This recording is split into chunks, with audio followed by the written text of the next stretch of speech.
Alrighty, welcome back to another video. This is going to be a commentary on the 1997 film Trekkies, which was a documentary, and it was basically presented by Denise Crosby, or we could say narrated by, but she's actually in the film as well. I saw Trekkies probably in 1997, or maybe a little bit after, maybe a year later, and I enjoyed it at the time. I have not seen the film since. And I know that it got a sequel, but I'm not for sure if I ever saw the sequel. I am not for sure if I own this film because I have a lot of my movies in storage and I'm not quite sure what's all in storage anymore. But this video is broken up into two video files, so you might see a jump when I get to the end of the first part of Trekkies. And the actual film takes place 9 minutes and 50 seconds into the video.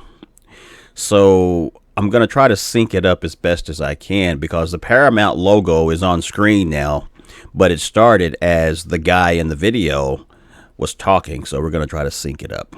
Here we go.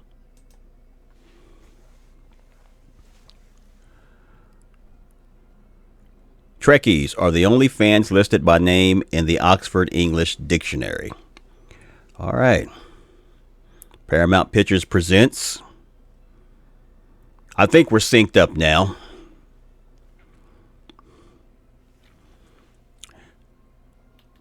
It's been so long since I've seen this film that I don't really remember a whole lot about it. The only thing that comes to mind about this movie is the one lawyer girl. I think she was on a jury trial, and I remember her wearing a Next Generation Starfleet costume to the trial. That's all I really basically remember, and it seems like I remember her being the subject of one of the segments of the video, and she actually spoke.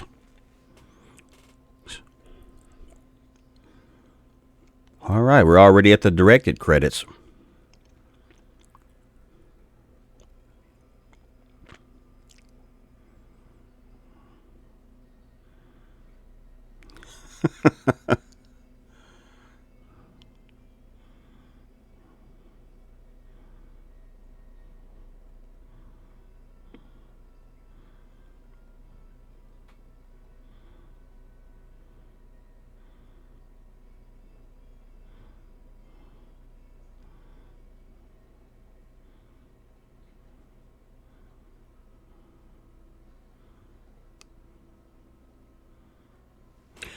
You know, it's interesting that I'm actually going to be commenting on Trekkies because I'm just like a huge Star Trek fan, and I'm watching fans and what we could call our obsession with Star Trek, and it's just really interesting.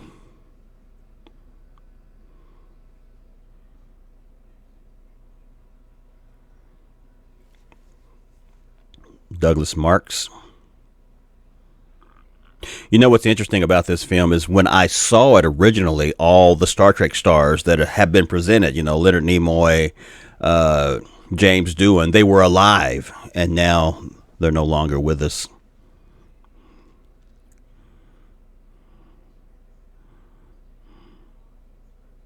Here's Denise Crosby, Trekkies.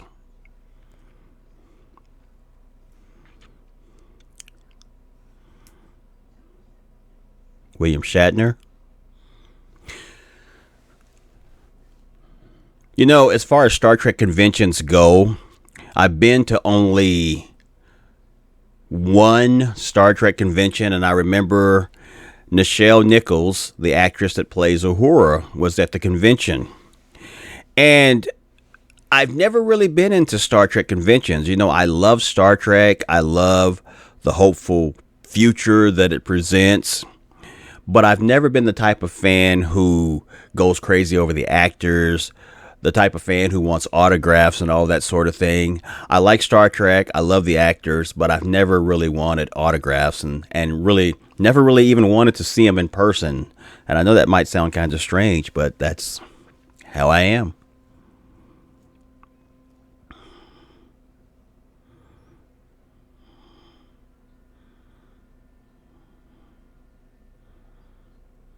There's a lot of people waiting to get into that convention.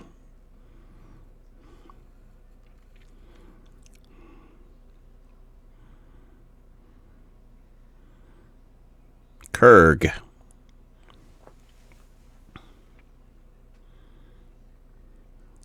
I forgot his name. This guy don't know where the fuck he's from.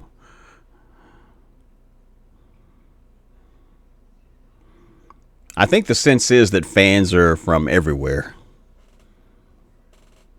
Grace Lee Whitney. Sadly, she's no longer with us as well. Grace played Janice Rand in the original series, and she reprised the role in a couple of the films.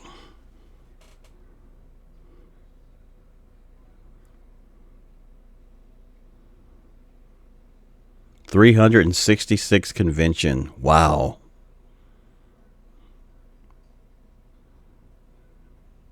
Gabriel Corner. I'm not familiar with that guy, but his name does come up quite a bit on Facebook and Star Trek groups. So he's really made a name for himself.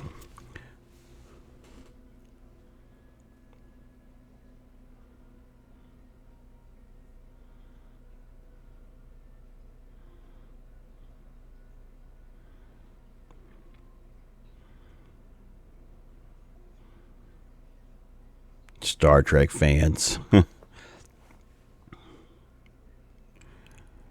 It's funny because this Gabriel's talking about the imperfections in the uniform, and when I watched this the first time around, I'm just watching it and thinking, yeah, I'm a Star Trek fan, but some of the fans really do obsess over certain details about the show, and I've never been the type of fan who nitpicked or obsessed over details and all this. But now that I've moved on, and actually, you couldn't have told me back in the days when this film came out. But since this film, I've made 4 fan films and participated in many other Star Trek fan films that other people have made, and I do go through that stage of, oh, this uniform isn't right, this is too short, this is too long, it's too baggy, and so on and so forth.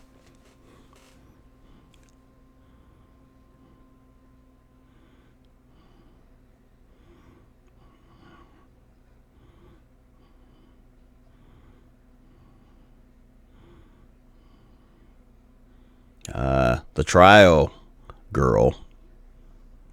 I've never been that extreme of a fan to where I would actually put on my uniform and wear it to jury trial.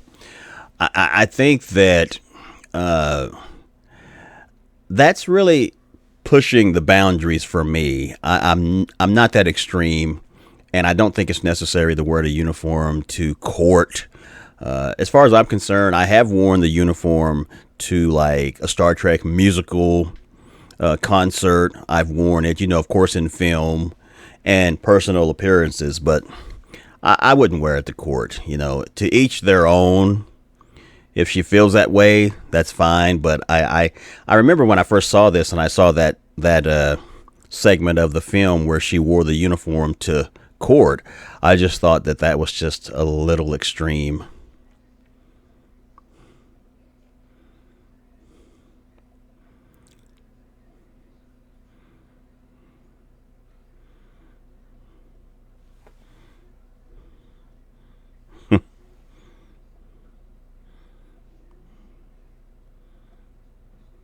It'd really be interesting to see where this girl is today.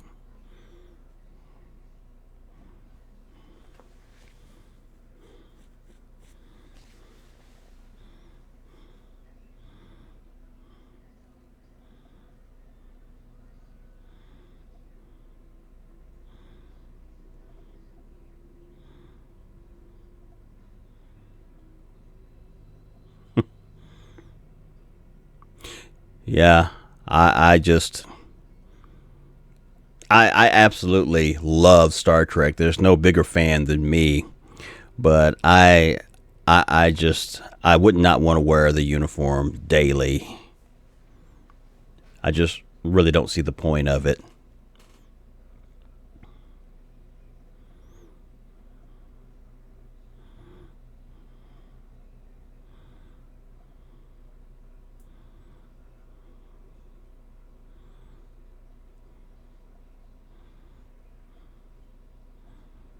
Well, I'll agree with that. I mean, she's free to wear what she wants to wear unless the court objects. But if the court's fine with it, I mean, she can do what she wants.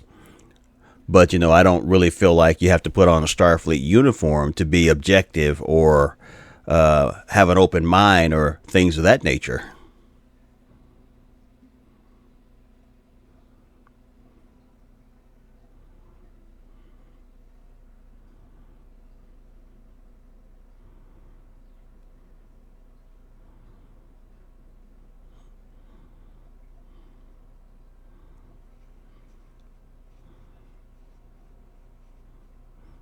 DeForest Kelly. DeForest Kelly, Dr. McCoy himself, I always felt like was the heart of Star Trek. There's a lot of behind the scenes turmoil where, Shatner didn't get along with Nichelle. Shatner didn't get along with James Doohan. He didn't get along with Walter Koenig. Him and Nimoy butted heads sometimes, but you never heard stories about DeForest Kelly. He was always the gentleman. He was always the one who kept the peace. He was the heart of the original series, and I have a lot of love for him. And I miss him.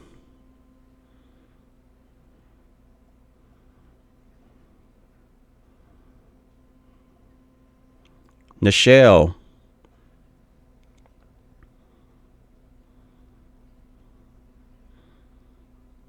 Nimoy.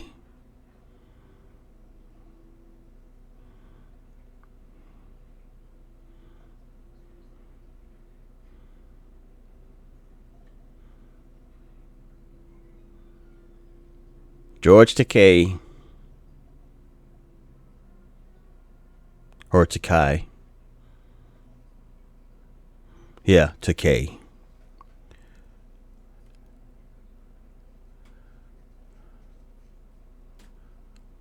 Yep, the very first convention, I believe it was in 1976. They were expecting only about 300 to 400 people, and they had thousands show up.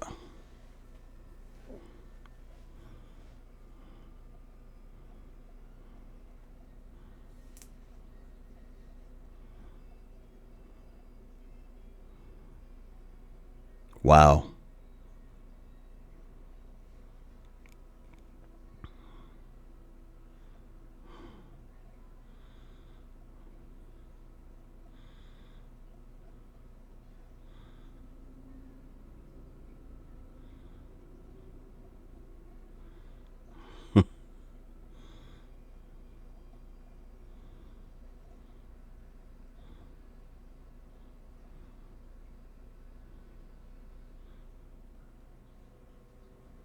Boy, I miss these characters, man. I miss these actors.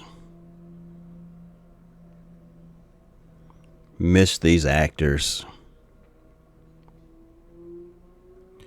They were all the very heart of Star Trek.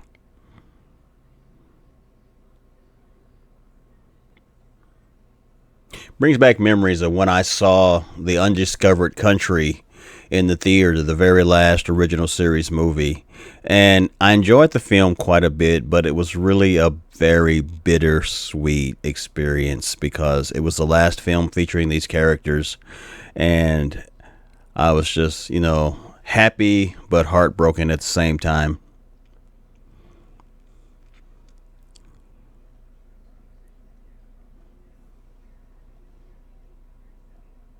The Turtle. Michael Dorn.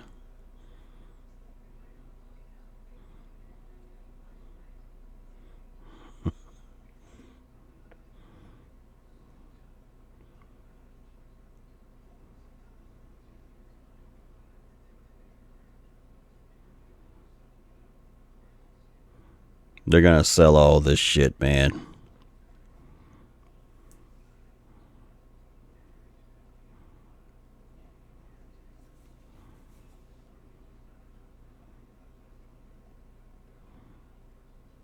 Whoa, $1,000. Wow.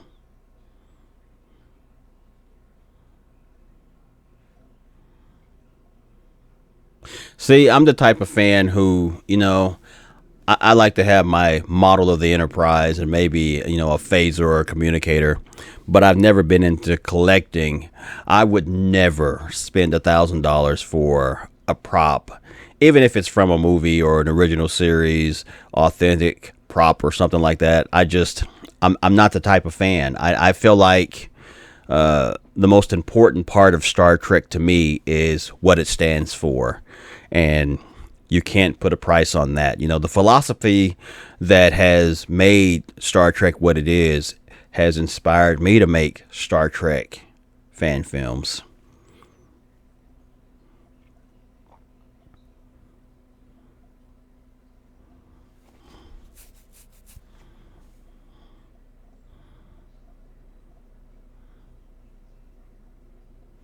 It would be interesting to see a Trekkies 3. I don't think they've done 3 films. If so, a Trekkies 4, and to spotlight some of these people that they're showing on Trekkies to see what's going on in their life now.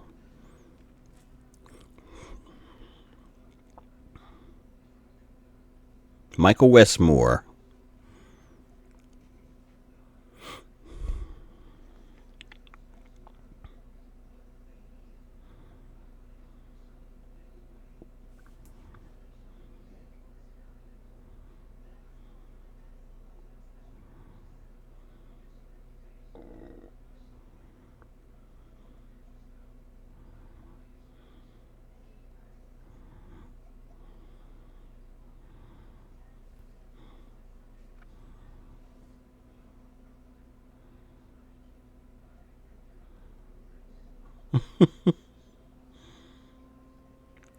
Somebody wanted the Q virus, okay?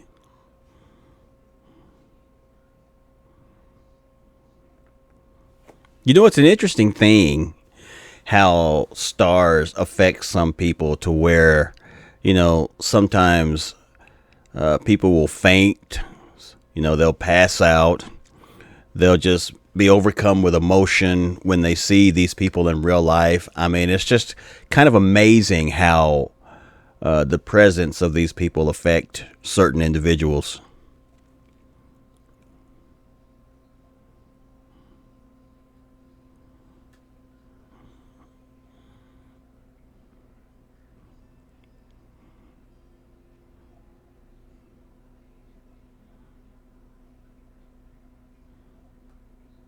Wow.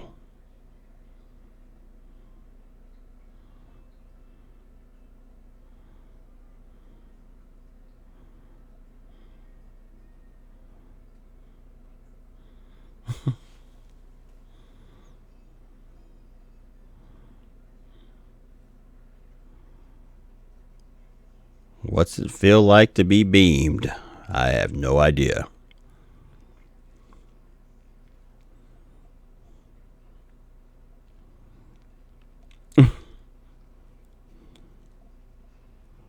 Branavaga.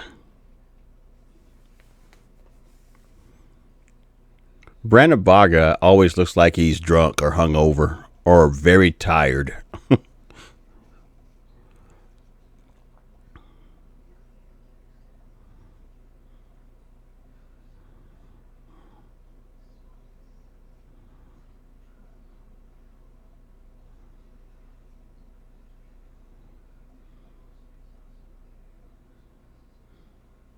That's weird.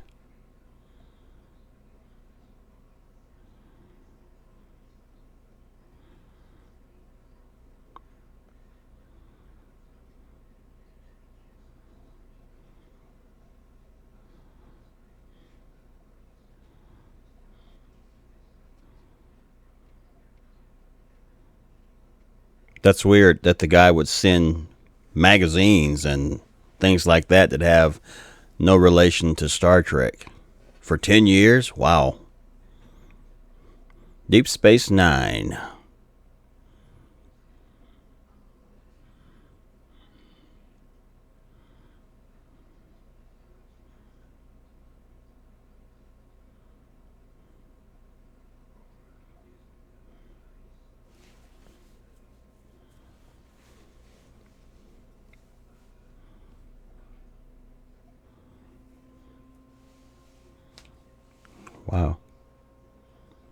Oh, wow.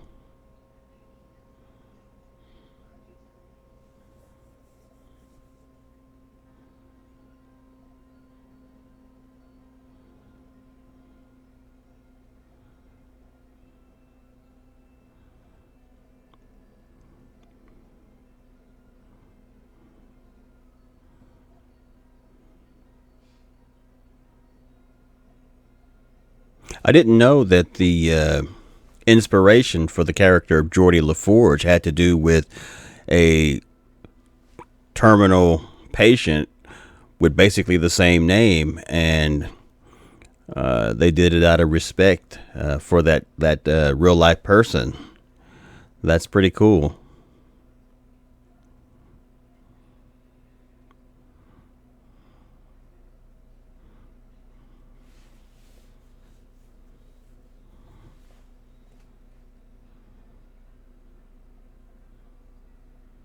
Cool.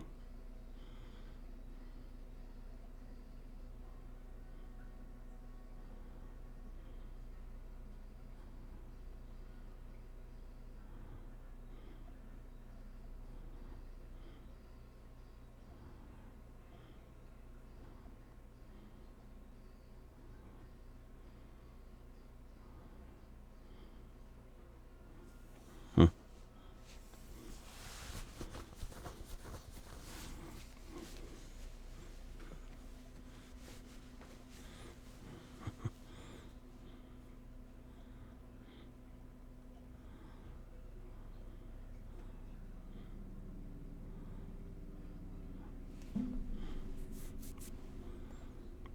The Enterprise in the bathroom.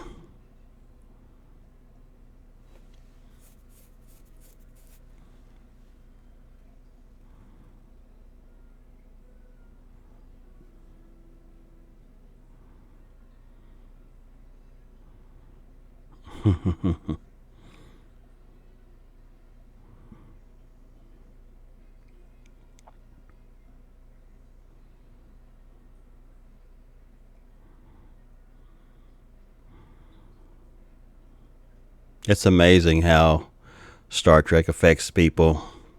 So much hope in Star Trek, so much dignity and so much humanity and a bright future.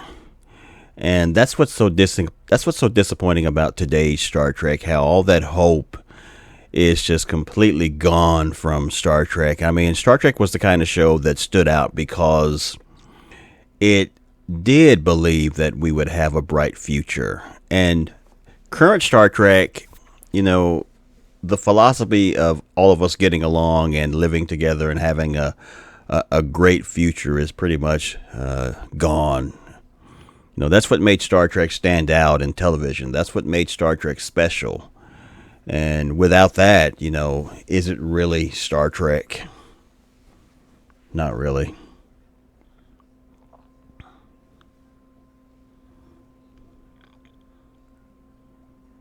What the hell's he doing in a dress?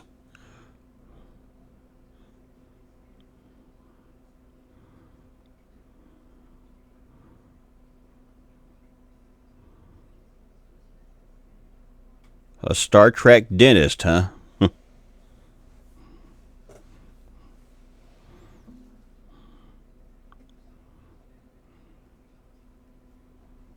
You know, it seems like some of these fans take it to an extreme to where it's almost a religion. You know, I would say that Star Trek is a philosophy, it's a belief, but I don't really feel like Star Trek is a way of life, so to speak, in terms of being so much into my life where, you know, I'll have a poster on the wall or something like that. But as far as turning the whole house into the Enterprise with, you know, towels, Star Trek plates, Star Trek glasses, Star Trek this, Star Trek that, I just, that would be too much for me. But it would be weird if you actually got a job and your boss told you you need to get a Starfleet uniform. You know, you can't start work until you get a Star Trek uniform. I don't care which one you get, but you need to get a Star Trek uniform. I'd be like, yeah, I think I'm going to have to not take this job.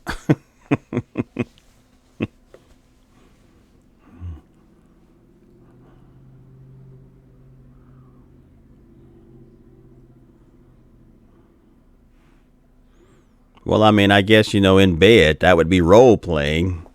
But yeah, these fans are pretty extreme. But to each their own, and the fact that it's not hurting anybody, and there's nothing malicious about it. So more power to them.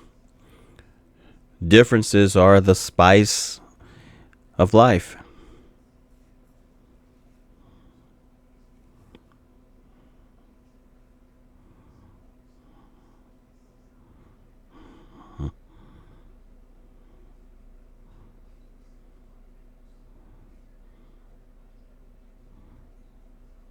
What's kind of surprising about this dentist is the fact that Paramount can be a real ass, Paramount or Viacom, and allowing them to actually wear uniforms and make money, which could possibly be construed as making money from Star Trek. It's kind of amazing they didn't step in and say, "Hey, this is a business you have here, and you can't wear Starfleet uniforms," and so on and so forth.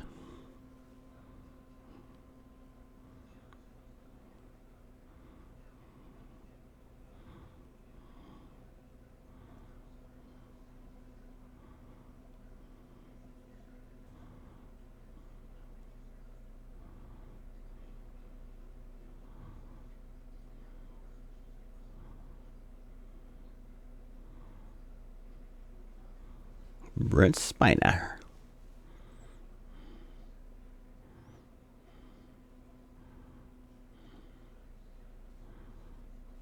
Spiner fans.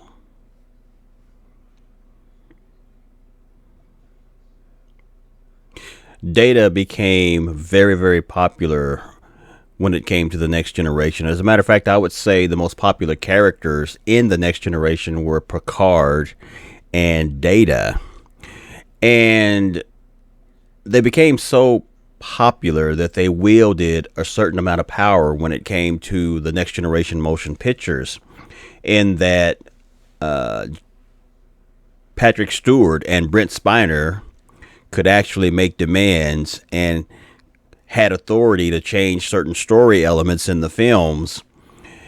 And a lot of people blame the shortcomings of the next generation films on Patrick Stewart and Brent Spiner, who made decisions that they feel didn't really benefit the stories of some of the movies that they did. So they got a lot of power, and they adversely affected many elements of many of the films.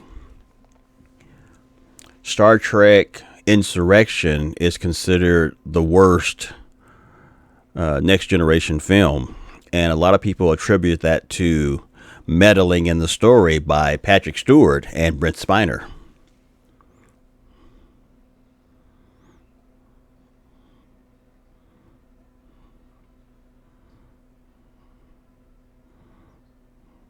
Gosh, they were so young back then when this documentary was made.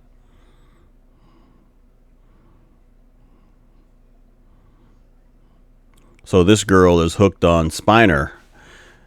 Would be interesting to go back and see where she is now. Is it still Spiner?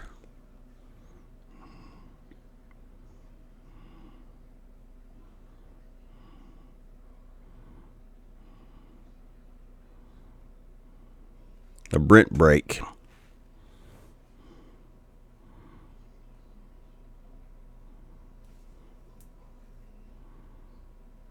Filking. Filking. Wow. I've heard of filking. Don't sing. Please don't sing. Don't you sing. Don't sing. He's going to sing.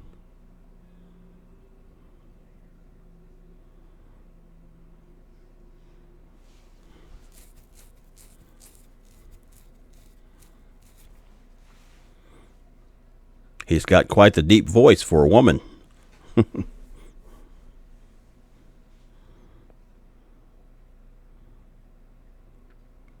It's funny that, they're talking about filking, and on Facebook, there's an actual filking group. This person, his production group is called Filk Ferret Productions, and he makes Star Trek fan films. And he and his wife actually are musicians and do filking.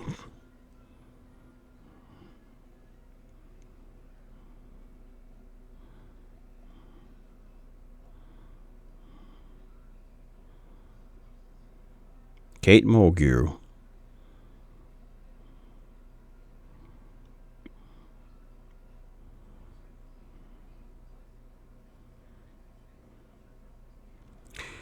Kate Mulgrew, when it came to Voyager, it was a very grueling schedule.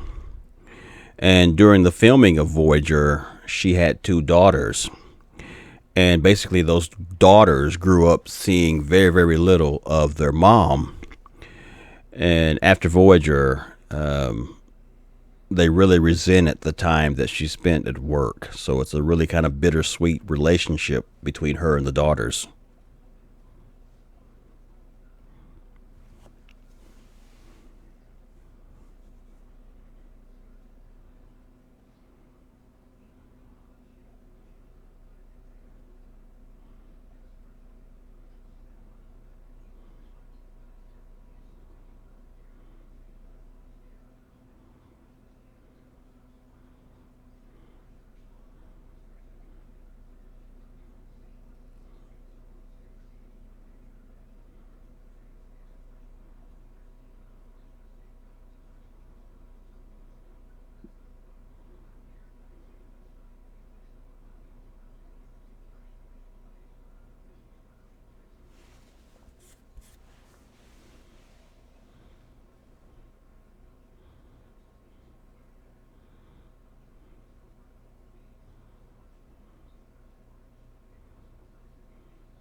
I've heard this story from James Doohan about the girl who was suicidal.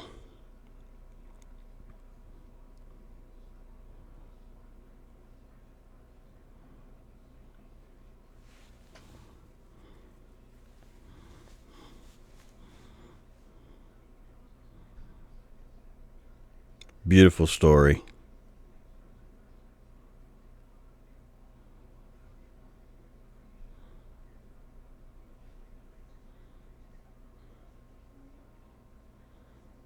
I miss James Doohan. You gotta love Scotty.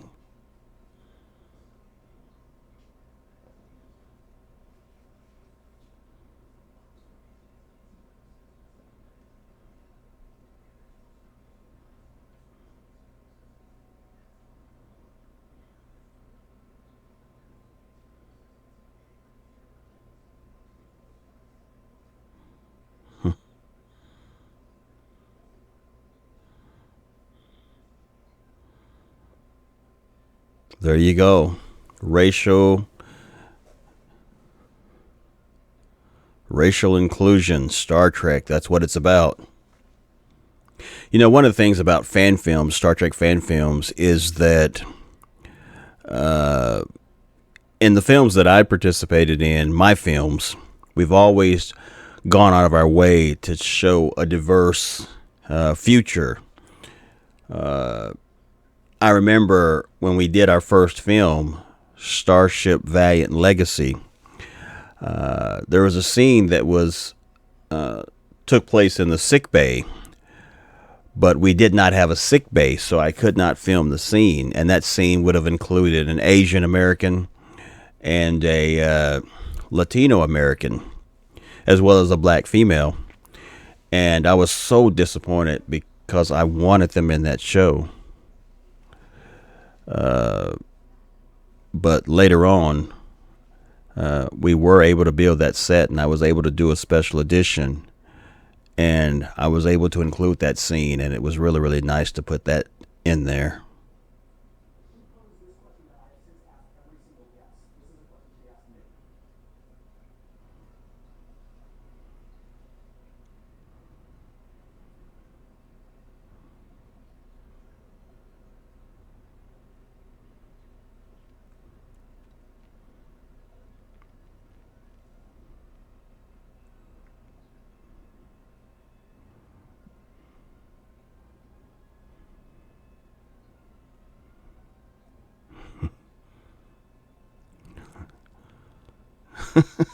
Nichelle Nichols' story.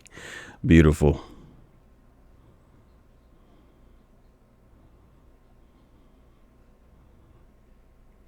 Wow. Those are some powerful stories.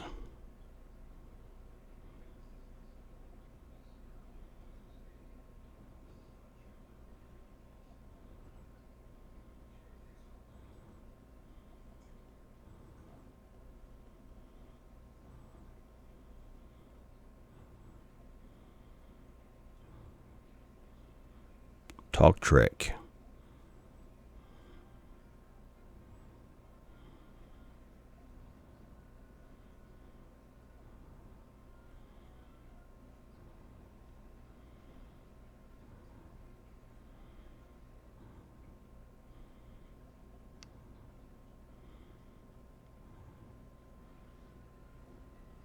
Seven years ago and still going.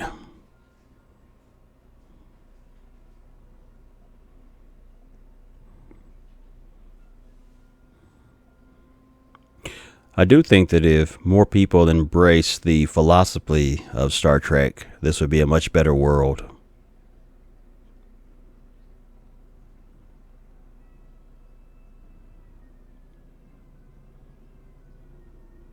Denise Crosby.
Yep.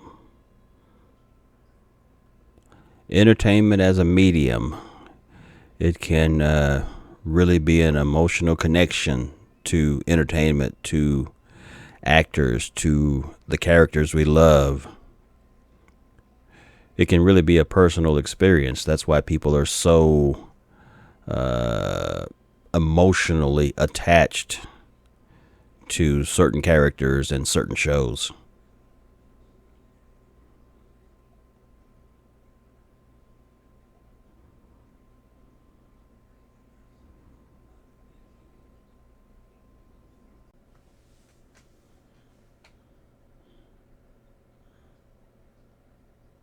Green. That's not good.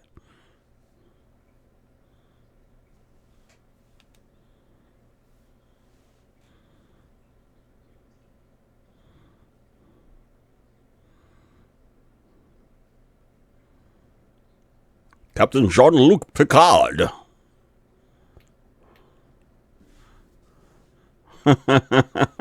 Data wishes he was a fucking captain. Kirk. Can a woman be a stud?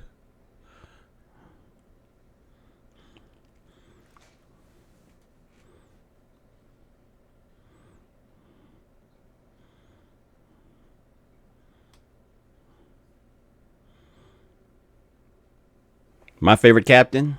James T. Kirk. Who else? No one else matters.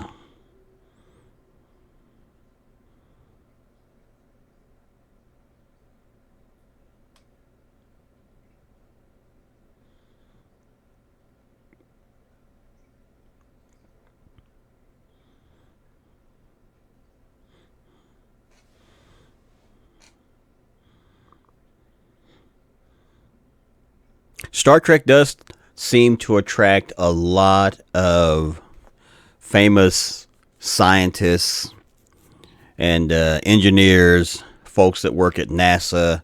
They all seem to be fans of Star Trek versus Star Wars. And I think it's the fact that Star Trek uses so much science in what it does.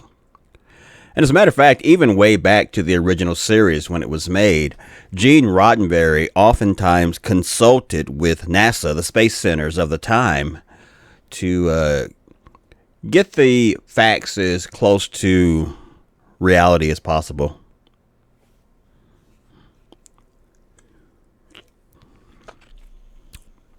Klingons.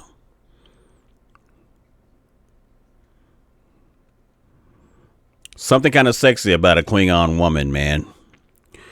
Although if you did have sex with one, you would probably not make it out alive. And if you are alive, you'd probably have some broken bones, but some bones are worth it. Created the Klingon language. Tak pa, tak bek. To be or not to be. Christopher Plummer. General Chang.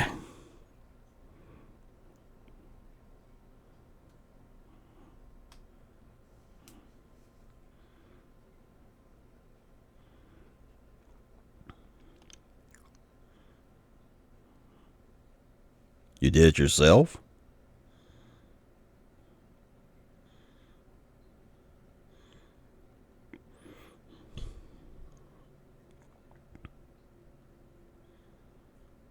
Yeah, I don't think Klingons use stun setting on their guns. I don't even know why a Klingon would have a stun setting on their guns, really.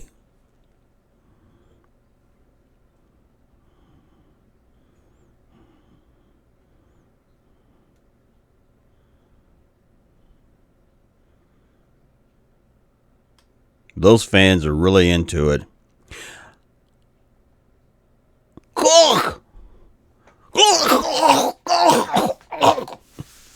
I say that all the time when something don't taste good. I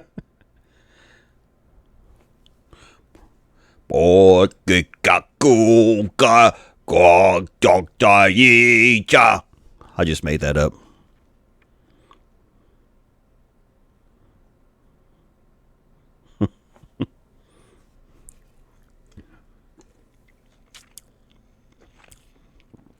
Wow. I would like to hear Gilligan's Island saying in Klingonese. That would be really interesting. Why are Klingons so popular? I mean, I like Klingons. I have a fondness to them, but I think what really endured the Klingons in Star Trek would have to be Michael Dorn's portrayal of Worf. Because when he became Worf, we actually got to learn a great deal about Klingons, centered through the stories that they wrote for the character. We learned about the Klingon home world, their hierarchy, and Michael Dorn, The Next Generation. I'll have to give him credit on fleshing out the Klingon people. That guy don't even speak English. He's just like, yes, yes, yes. Give me a mech Klingon.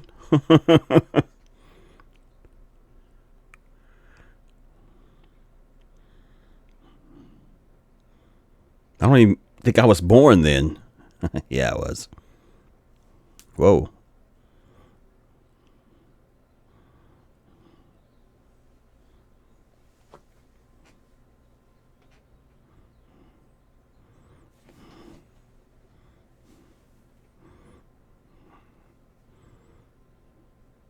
How the hell did he get out of the house? Whoa, Catholic.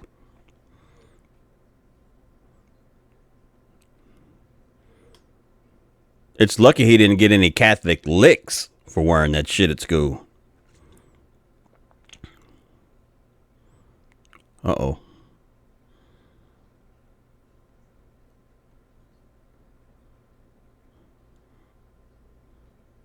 Damn that Finnegan.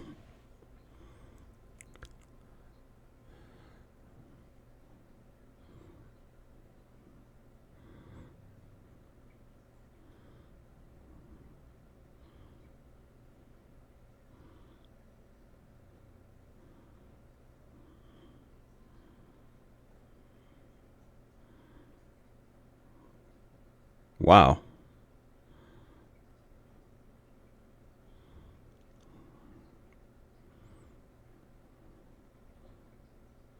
Do I have any Star Trek action figures? I don't I don't think I have any Star Trek action figures. Kind of strange, huh? You think I would, but I don't. I don't really collect the toys. I think in terms of collectibles in Star Trek, what I like to collect are the ships, maybe the weapons, communicators, but all from the original series.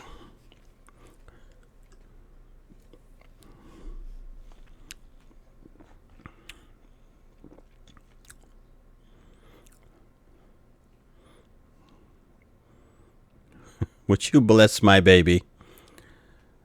I'm surprised nobody asked Neelix to cook Thanksgiving dinner.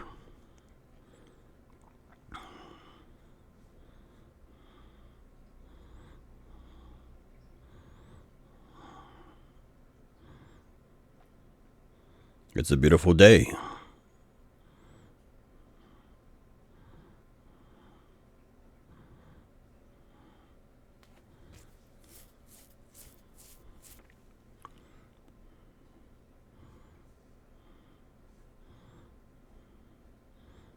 Oh boy.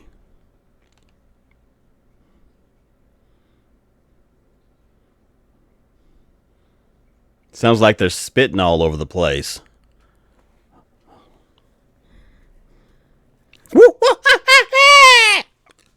That's how it sounds. You're not making Alexander Courage proud, guys.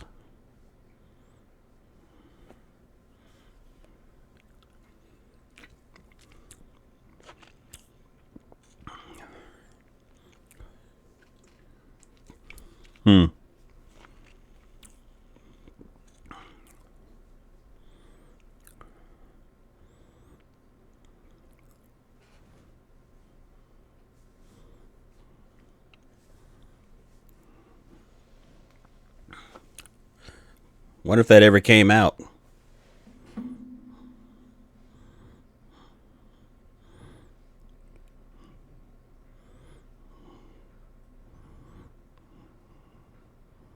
Wow.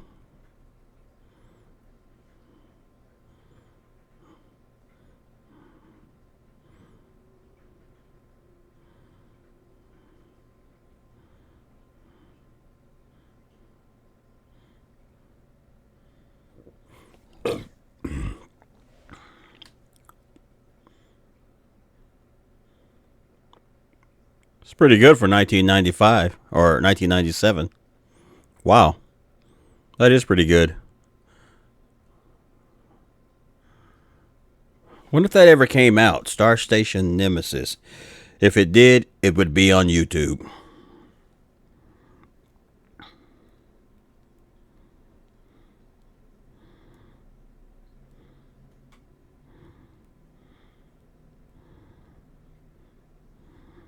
Come on. My typing sucks.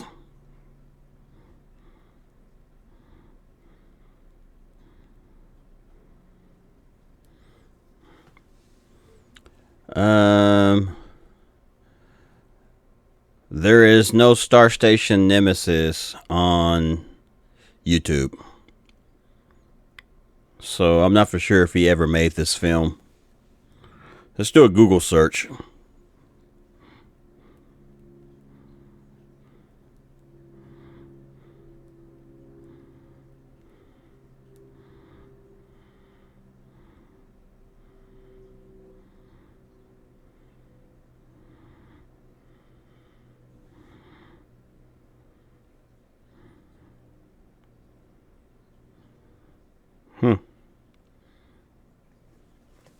Nope. Don't ever think it came into fruition. Fruition. You look different. Believe me. Take my fucking word for it. You look different. Look what I'm wearing. I no Star Trek. Get out of the fucking dress, man.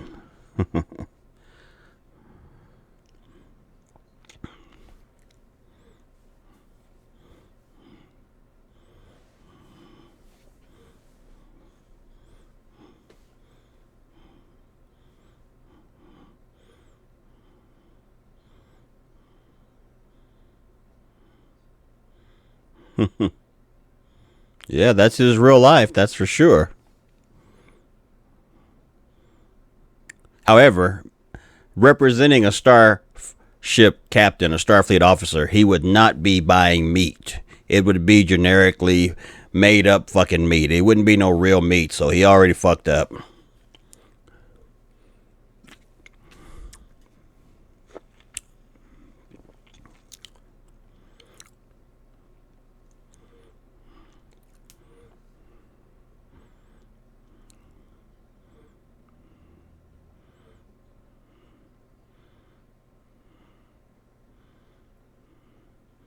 Hmm.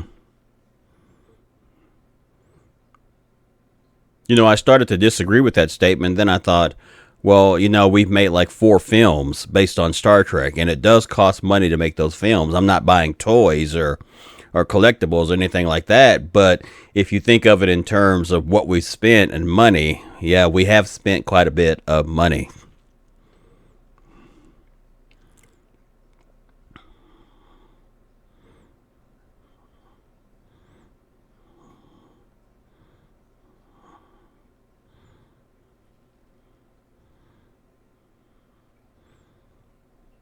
Thomas Riker, that was a double of Commander Riker from Star Trek The Next Generation. It was due, I think he came about due to a transporter accident. It made a double of him, and this double made a life somewhere else and all that. So, yeah. Somebody slapped the shit out of that guy. Look how red his face is. Probably a Klingon bitch slap. I'm on the internet. Did we have internet back then?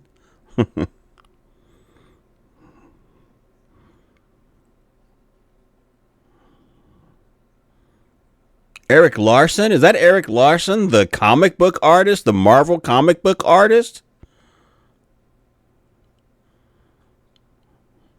Never seen that.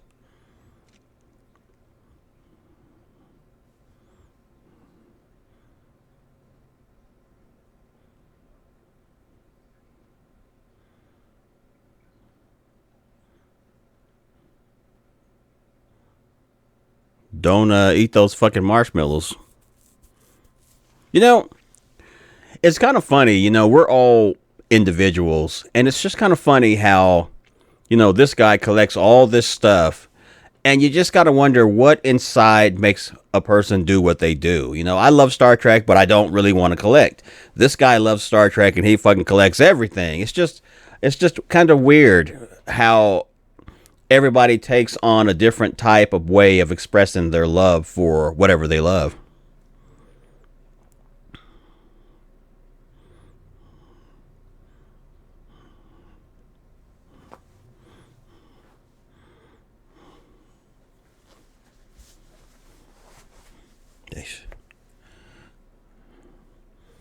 They just stamped him in.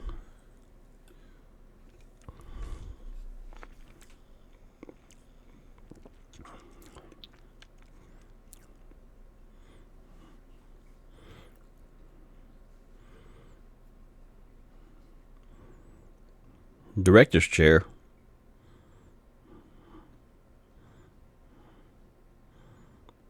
I'm sure it will sell.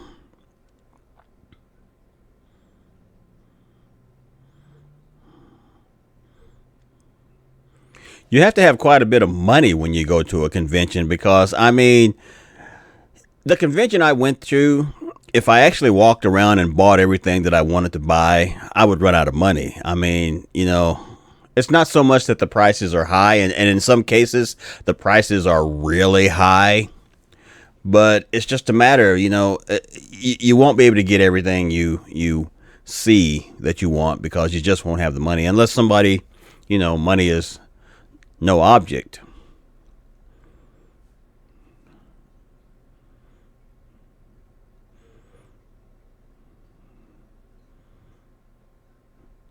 Oh, it's talking Voyager.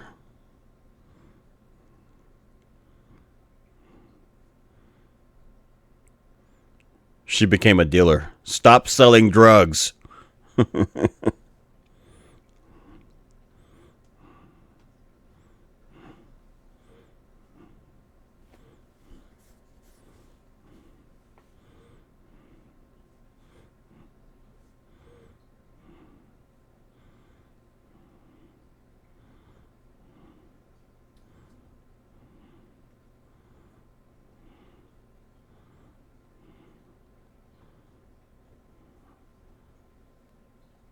Wow.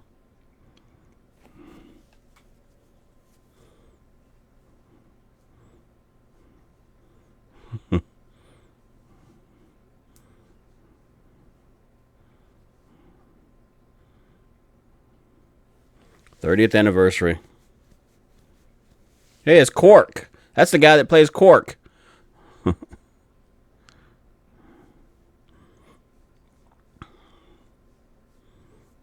I don't think they make the cards anymore.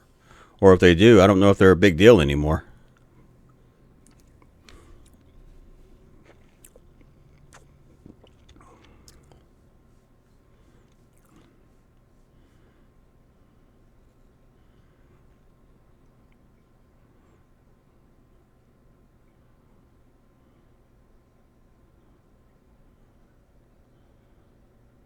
Hmm.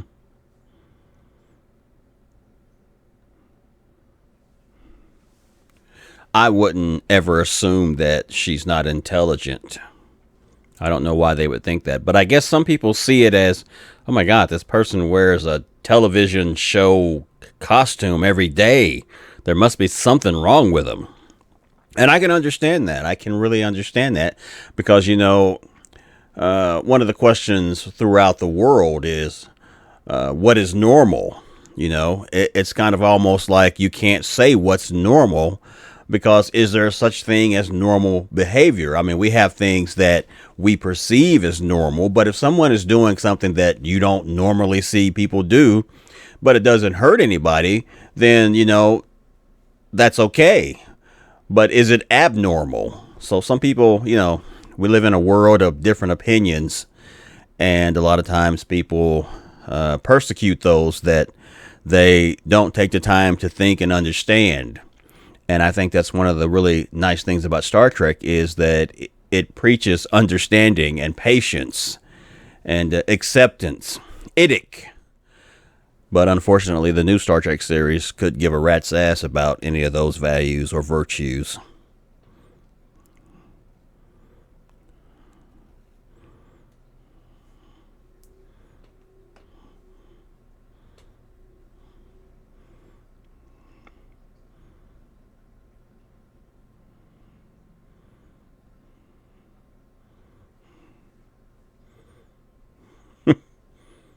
Don't you smoke that D.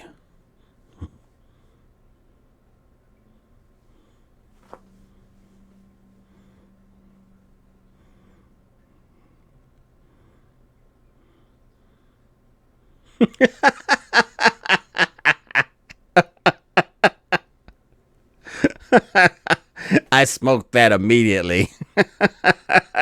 That's a good story. Very good. Good. Good. Good.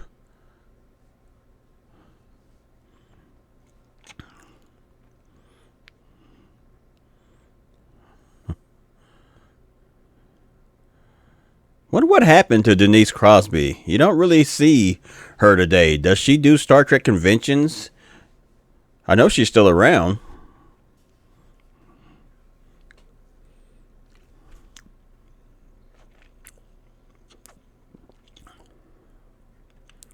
Oh. Whoa.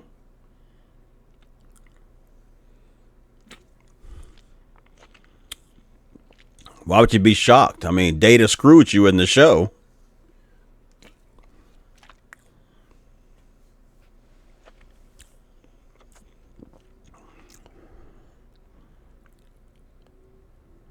How could they get a perfect rendition of his body? They've never seen it naked.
I don't want to read those stories.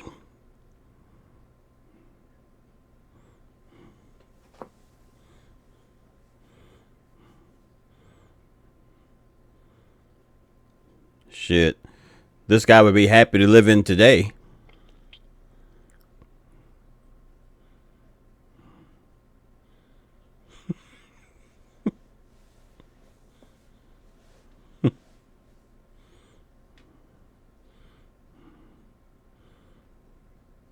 Who is that? I want to read that one.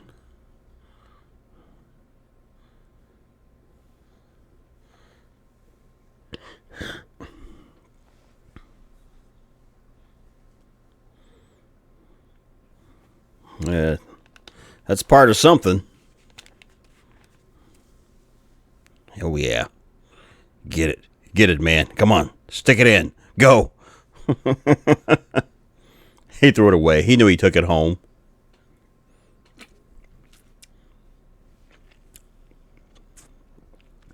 I never want to see a Klingon penis.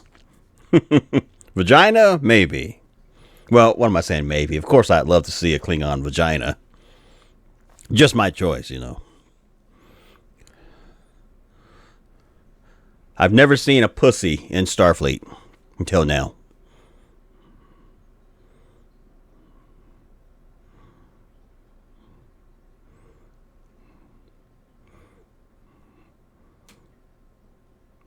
That cat's looking like he's totally disappointed that he adopted her.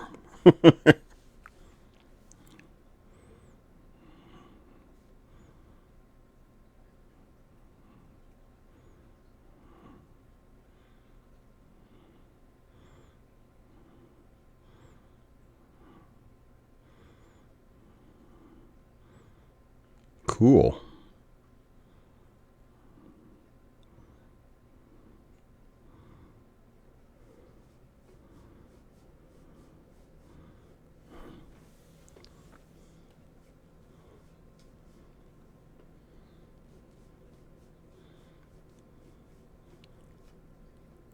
We will all accept it. Yeah, you had money.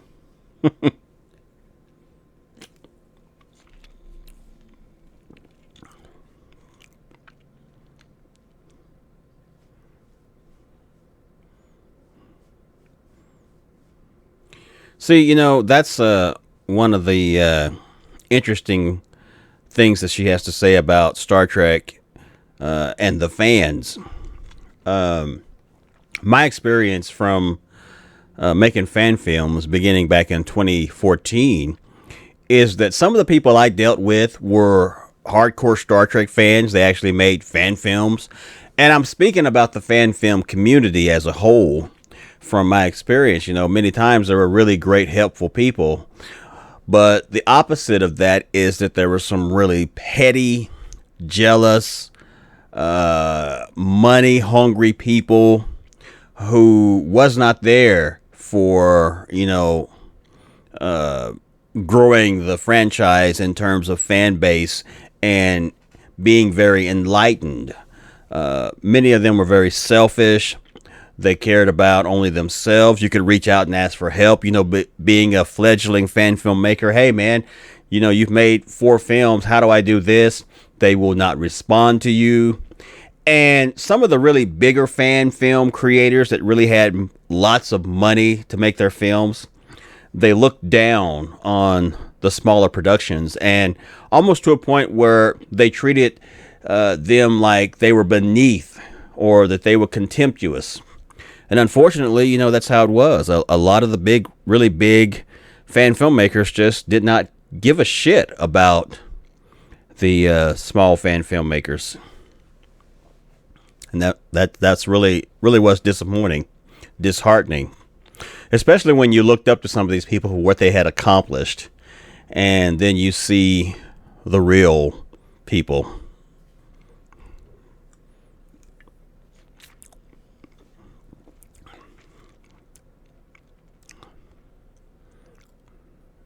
You would have to be a fucking Trekkie if you create a whole language.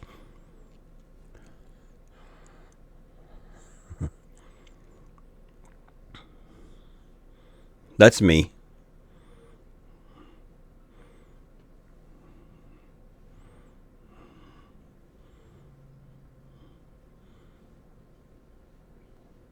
Trekker.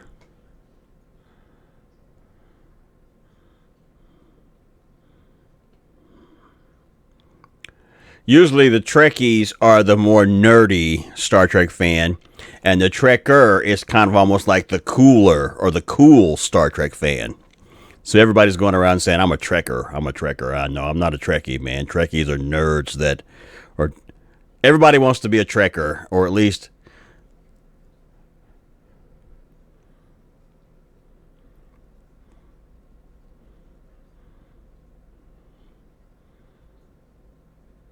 no, that's not the meaning at all.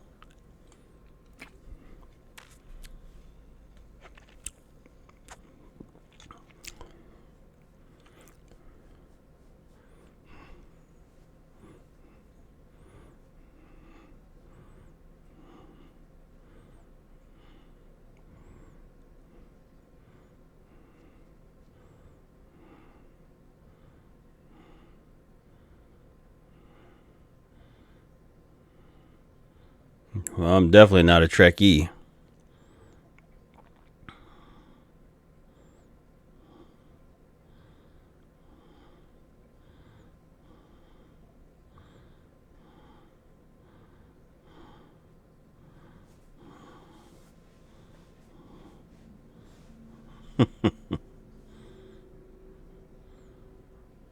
There you go.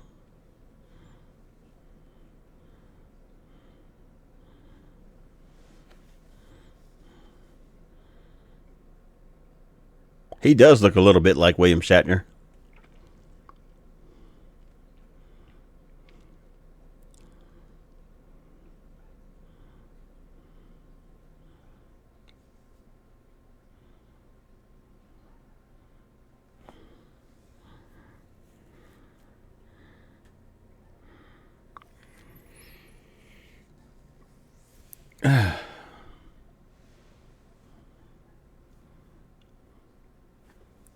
Cool name.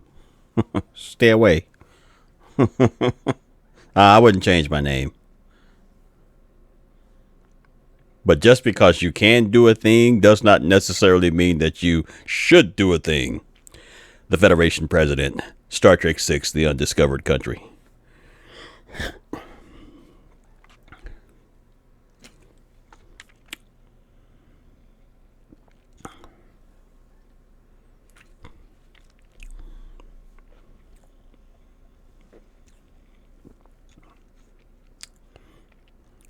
Wow.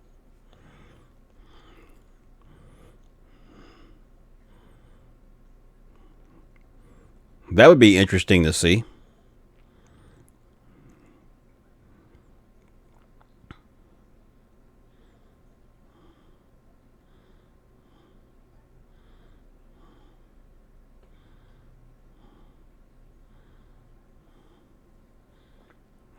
That's funny.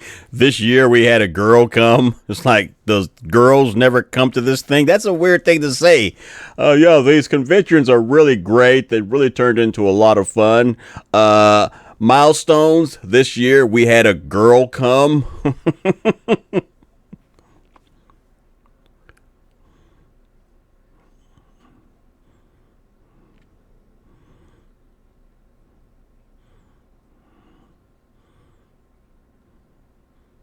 I would agree with that. Welcome to Vulcan.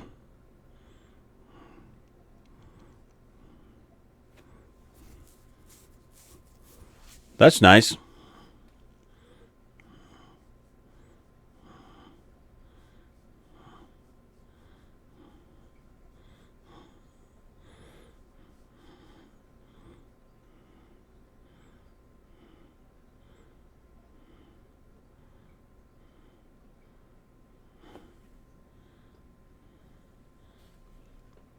Damn, she looks more like Dumbo than a Vulcan.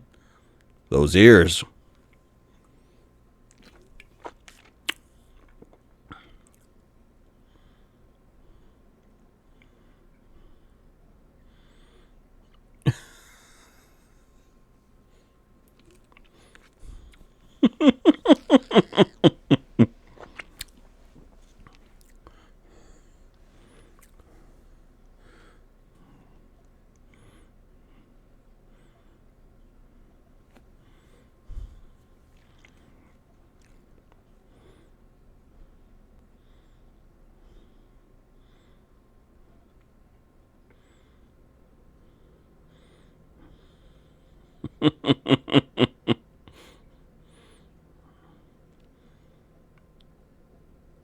You know, it's funny.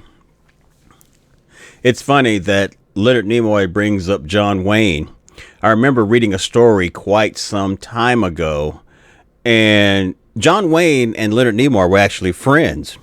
And when they were making the first Star Trek motion picture, Leonard Nimoy and the cast were on set filming. John Wayne came to the set with his children, and just to visit at the invitation of Leonard Nimoy. And then, of course, this is John Wayne, so he could probably go anywhere he wanted to go. So he went on set and he had a good time with Leonard Nimoy. Nimoy showed him around, introduced him to some people.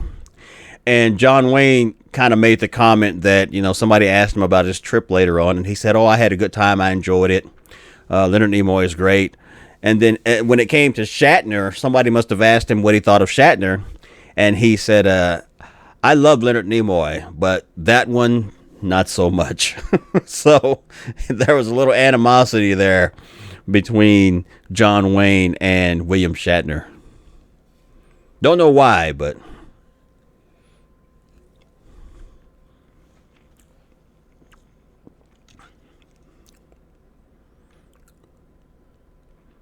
he named his dog Computer.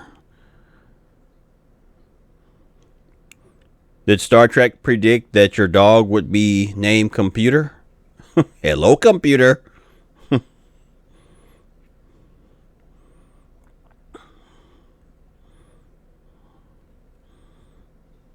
Well, that's fine.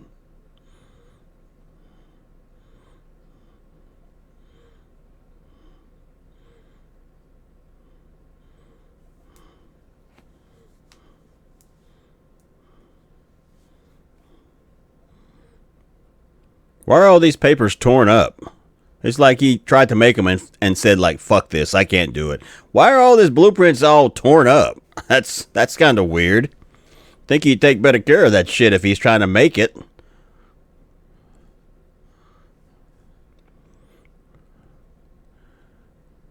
Okay, so can we see something you've completed? Because at this point of the film, you're full of shit. I want to see something completed because you got all your plans tore up and in the trash and shit. Just like, hey, the interviewer's here. Oh, wow, this is something he computed.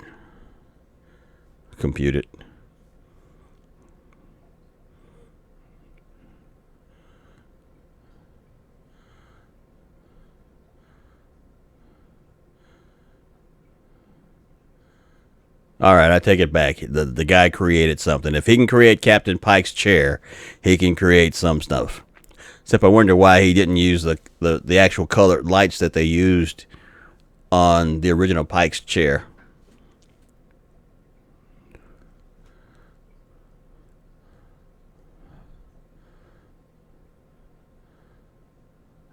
That guy's like, who the fuck is Craig?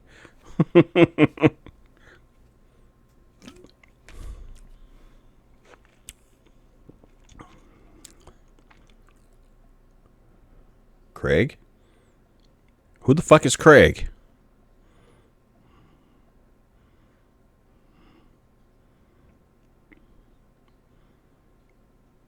That question made no sense. That's just like me walking into Walmart and saying, I need a battery for my Nomad that I'm making off the original Star Trek. Should I use a 9-volt or a C battery?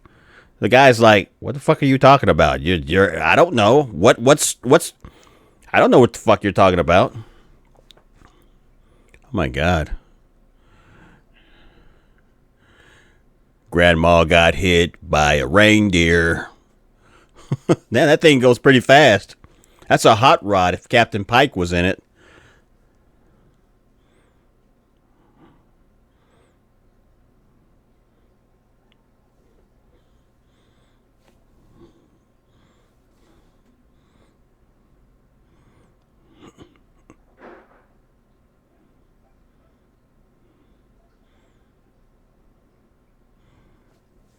You go, girl.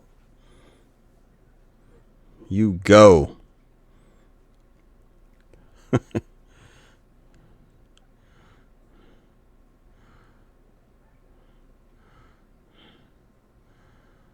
Thought he was going to say he was a Borg. Without Star Trek, I'd have never grew up and Become a Borg. I'm a Borg now. My genitalia are motorized. Shut up, Wesley.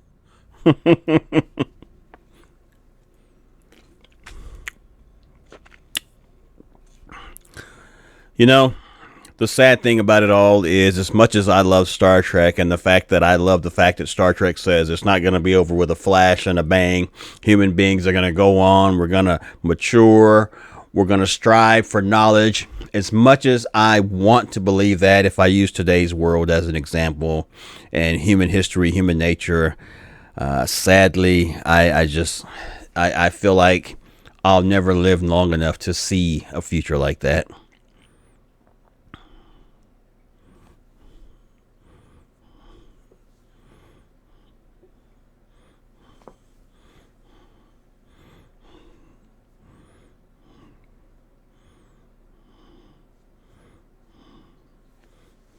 Very good.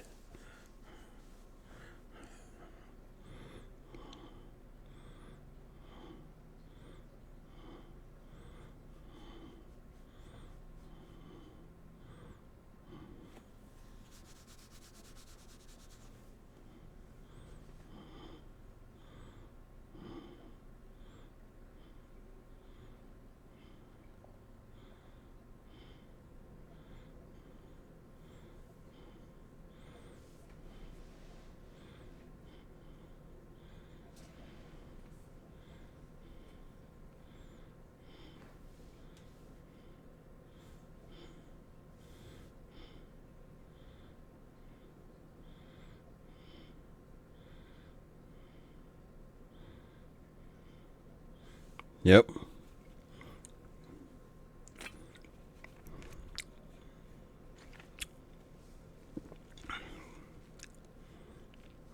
What kind of issues?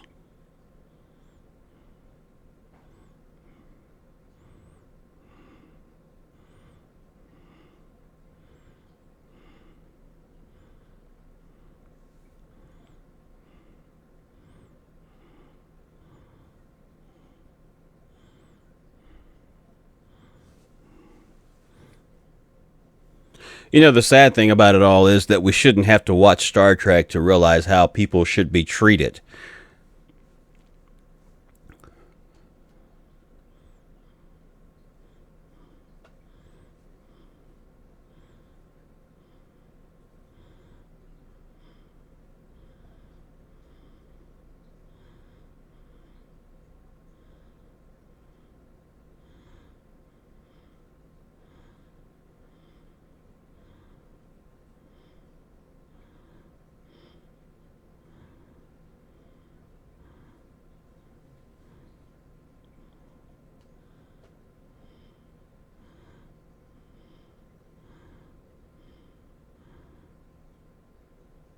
Well, your dream's coming true, guy.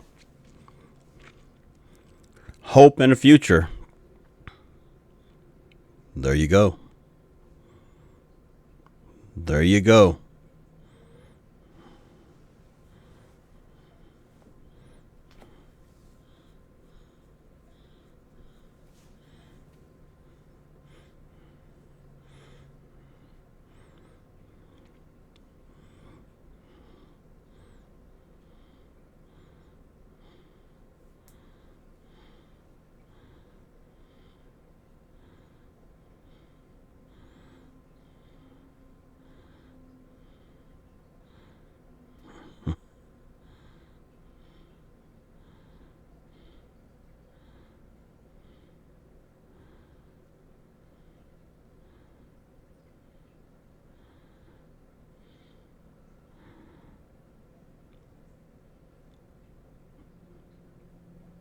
Unfortunately, that map has been torn up, my friend.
thoughtful.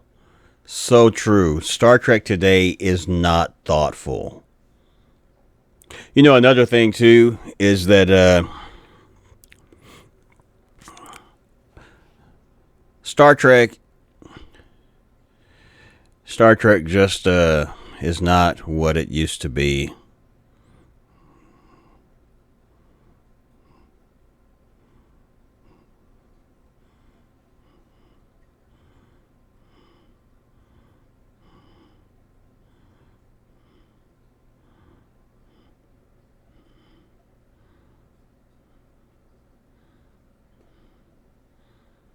Oh,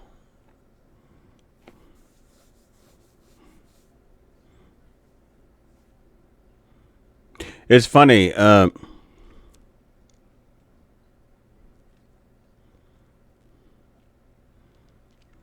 It's funny. James Doohan said that, you know, every time they would have a convention, they would think it's the last one, and it just kept going on and on.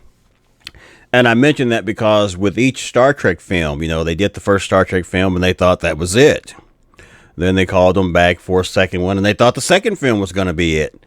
William Shatner has been famous for saying that, you know, every Star Trek film that they worked on, they always thought it was going to be the last one.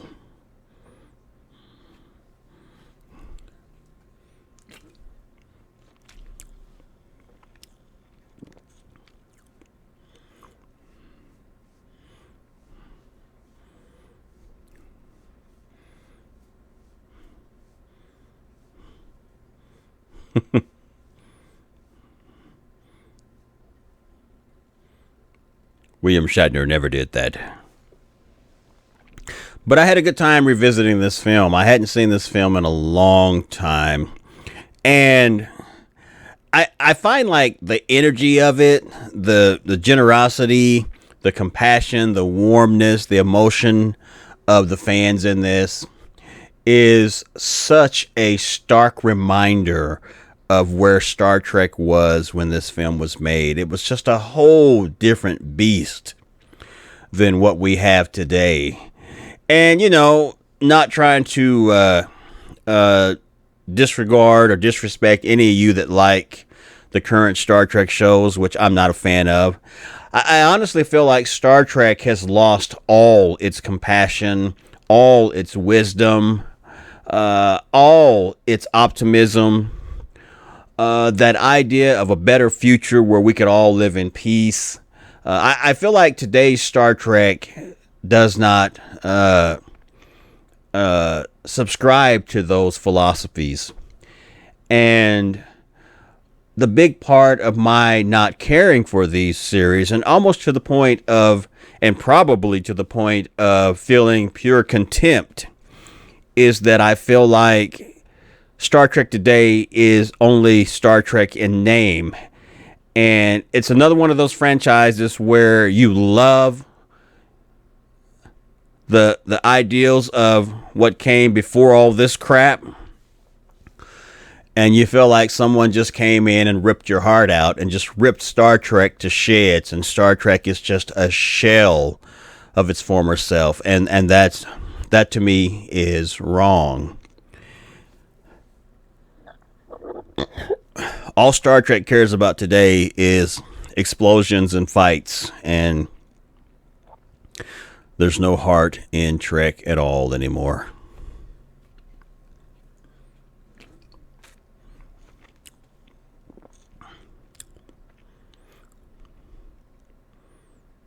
A great watch. Enjoyed it.